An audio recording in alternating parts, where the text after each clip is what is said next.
Hello दोस्तों, स्वागत है पावर प्लांट के अगले वीडियो के अंदर, जिसमें हम बात करने वाले हैं सील स्टीम ऑफ टरबाइन। ठीक है, टरबाइन की सीलिंग कैसे करते हैं।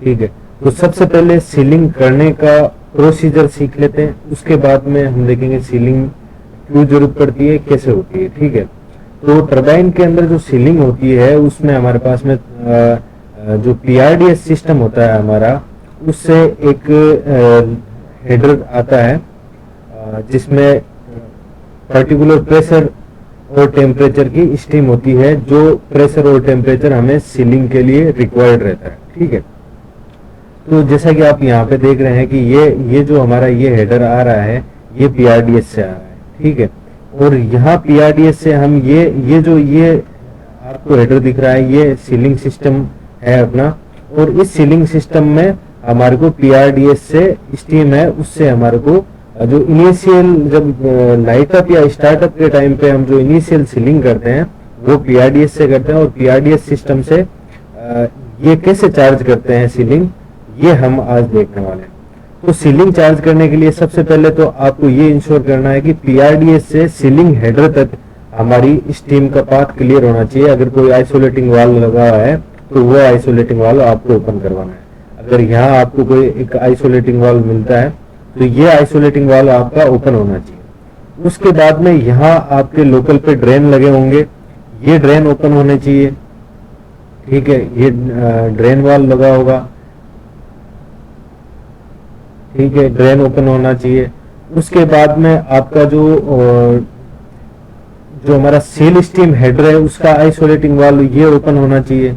ठीक है, उसके बाद जो देखेंगे हम ये देखेंगे कि हमारा जो seal steam condenser exhauster fan है वो ऑन होना चाहिए।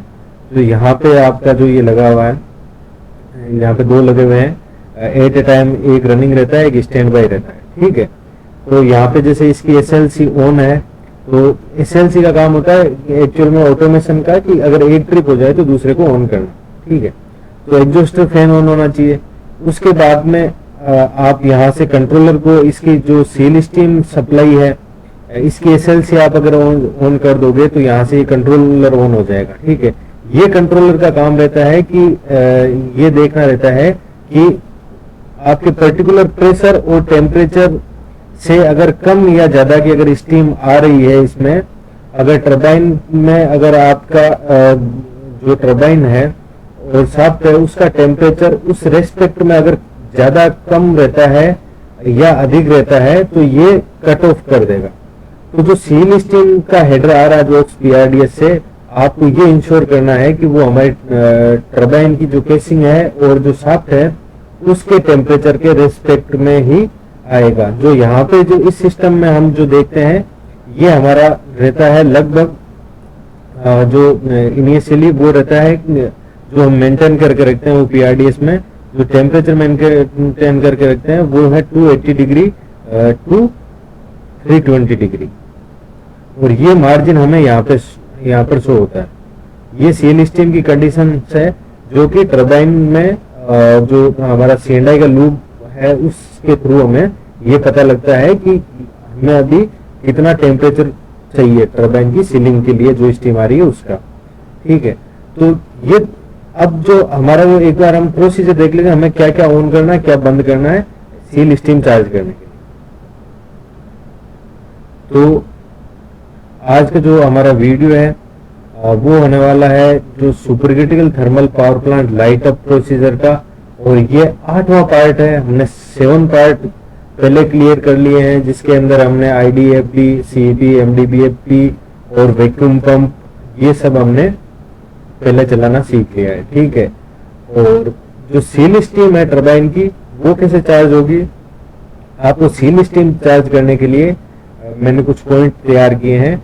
ये पॉइंट ये है कि आपकी अगर टरबाइन की सील स्टीम चार्ज करनी है तो आपको क्या क्या चीजें इंश्योर करनी है। ठीक है, तो यहाँ पे जो हमारा पहला पॉइंट है वो ये है कि सील स्टीम हेडर है जो पीआरडीएस से स्टीम जो आ रही है सील स्टीम हेडर में वो आपका चार्ज होना चाहिए।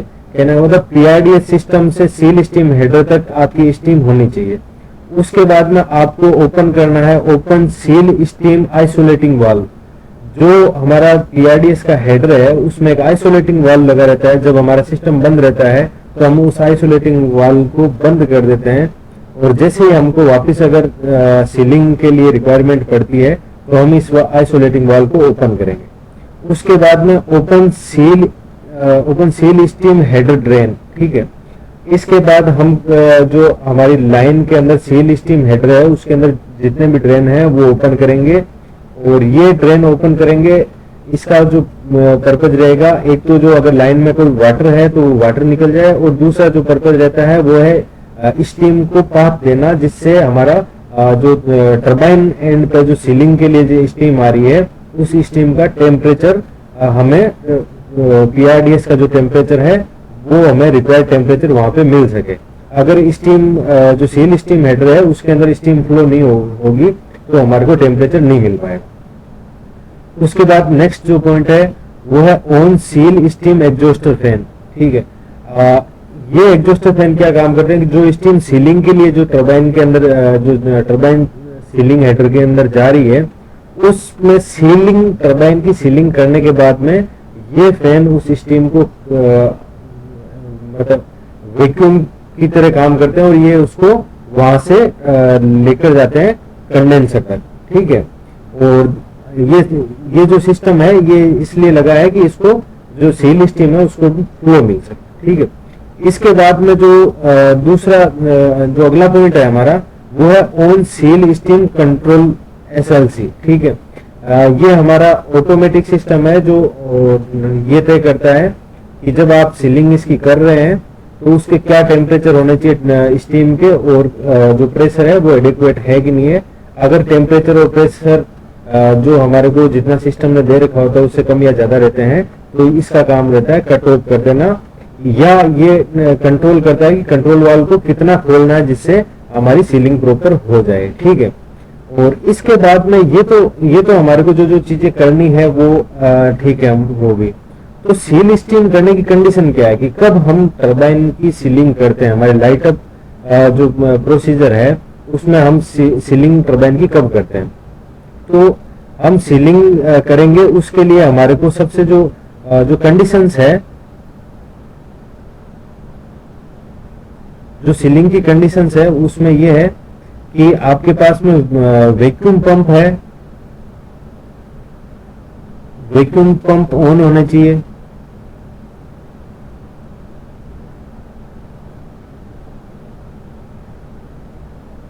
और कंडेंसर में वैक्यूम होना चाहिए।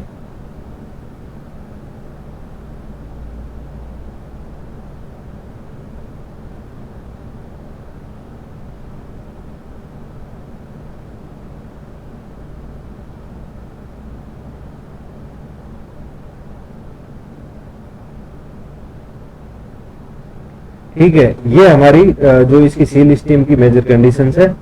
तो ये तो हमने ये प्रोसीजर देख लिया कि हमें जो सील स्टीम सीलिंग करनी है वो कैसे करनी है।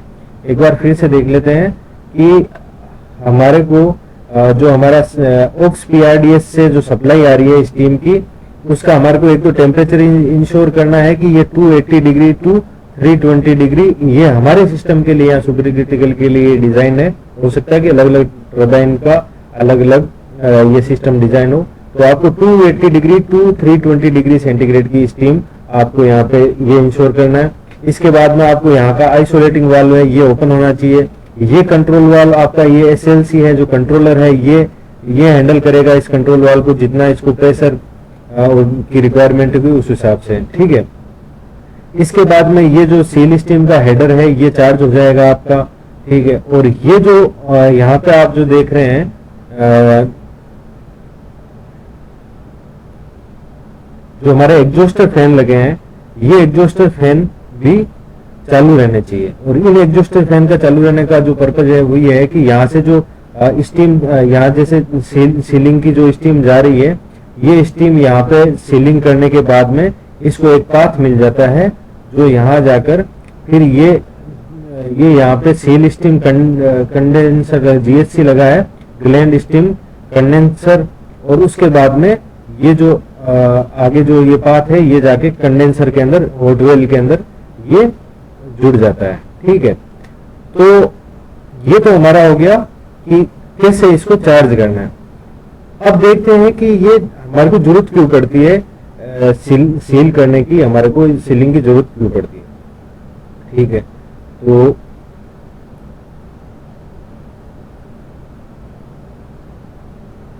जैसा कि हमारे पास में ये सिस्टम है, इसके अंदर हमारे पास में 3 टरबाइन है, एक एचपी टरबाइन है, एक आईपी टरबाइन है और एक एलपी टरबाइन।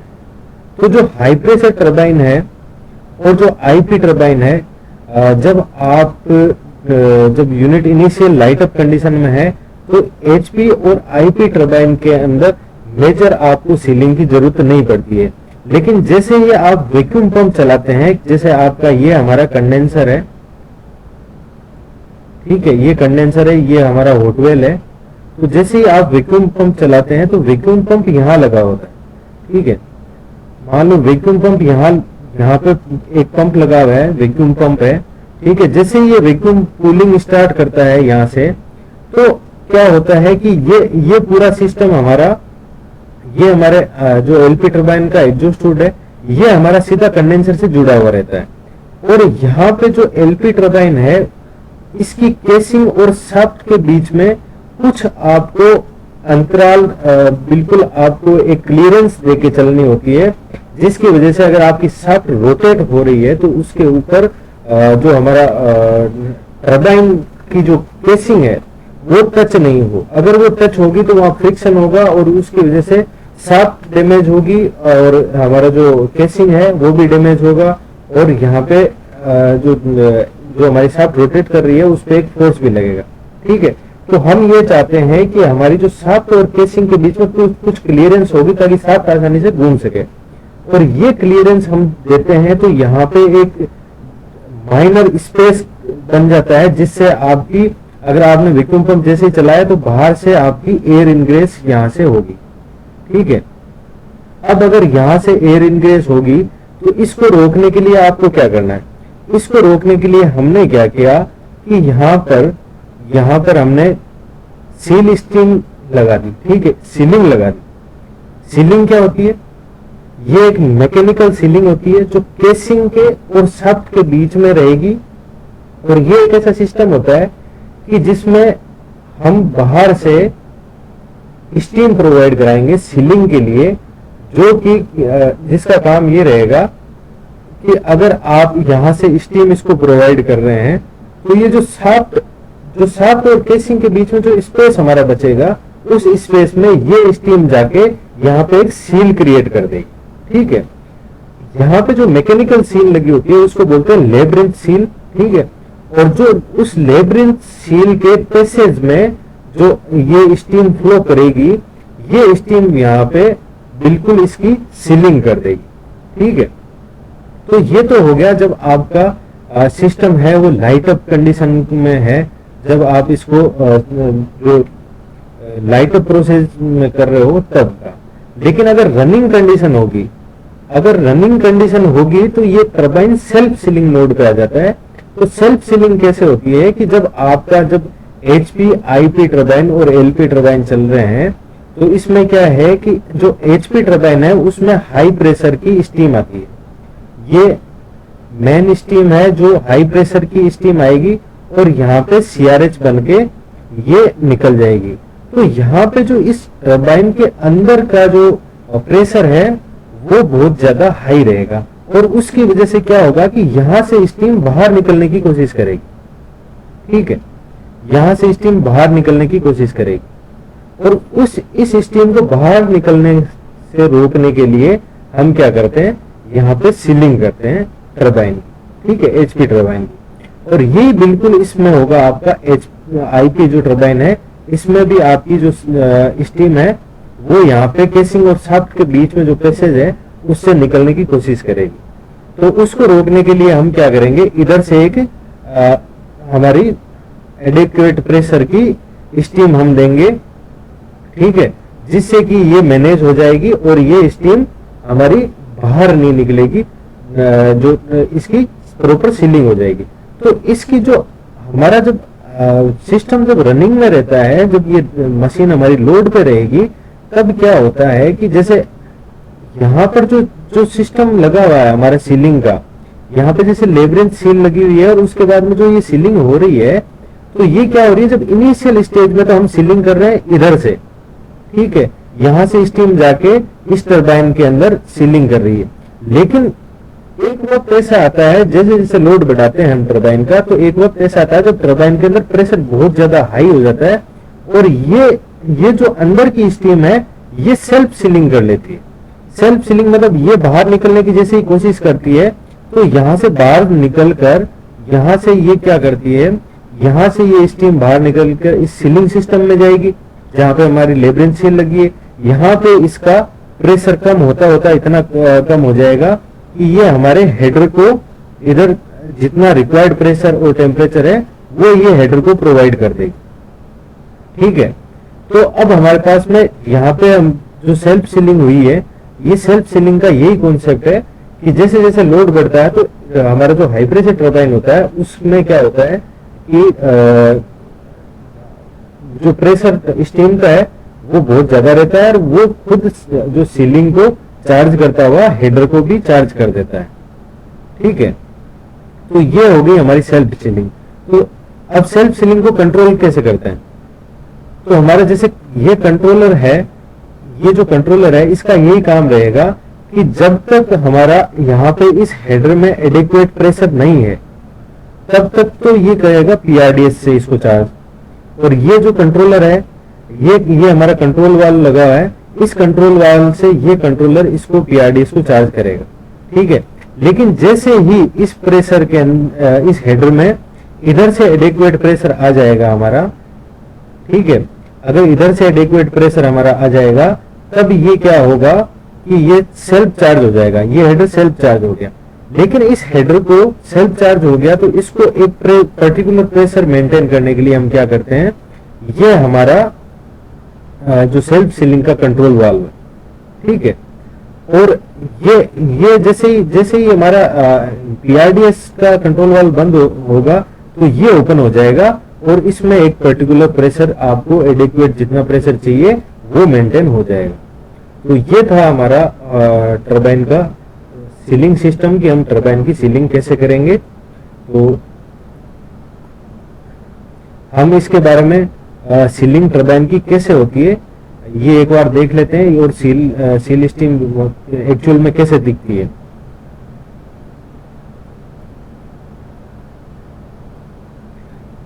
जैसा कि आप इस सिस्टम में देख रहे हैं कि ये हमारा जनरेटर है, ये एलपी टरबाइन है, ठीक है। और ये जो सामने आप देख रहे हैं ये है बेरिंग जो एलपी टरबाइन और जनरेटर के बीच में लगा हुआ है। अब हमारे को सीलिंग करनी कहाँ की है, हमारे को सीलिंग करनी है एलपी टरबाइन और बेरिंग के बीच में। ये सीलिंग सिस्टम लगा हुआ है जो शाफ्ट और जो हमारी केसिंग, जो ये ब्लू कलर का जो सिस्टम दिख रहा है ये केसिंग है और जो ये रोटेट कर रही है ये है हमारी शाफ्ट। तो ये जो सिस्टम आपका लगा हुआ है, हालांकि ये कवर्ड है, अभी इंसुलेशन किया हुआ है। तो ये जो सिस्टम रहता है, ये जो अभी आपने जो वीडियो देखा है वो वीडियो इस जगह का है, ये यहाँ पे आपका जनरेटर लगा रहेगा। तो ये जो सिस्टम है ये आपने जो अभी देखा ये सिस्टम है, ठीक है। तो इसका जो पूरा प्रोसीजर है कि सीलिंग टरबाइन की जो लेबरिंग सील क्या होती है या सीलिंग कैसे काम करती है ये हम अलग वीडियो में जानेंगे। अभी सिर्फ हम इतना ही जानना था कि टरबाइन की सीलिंग करते कैसे। तो ठीक है, थैंक्स फॉर वॉचिंग।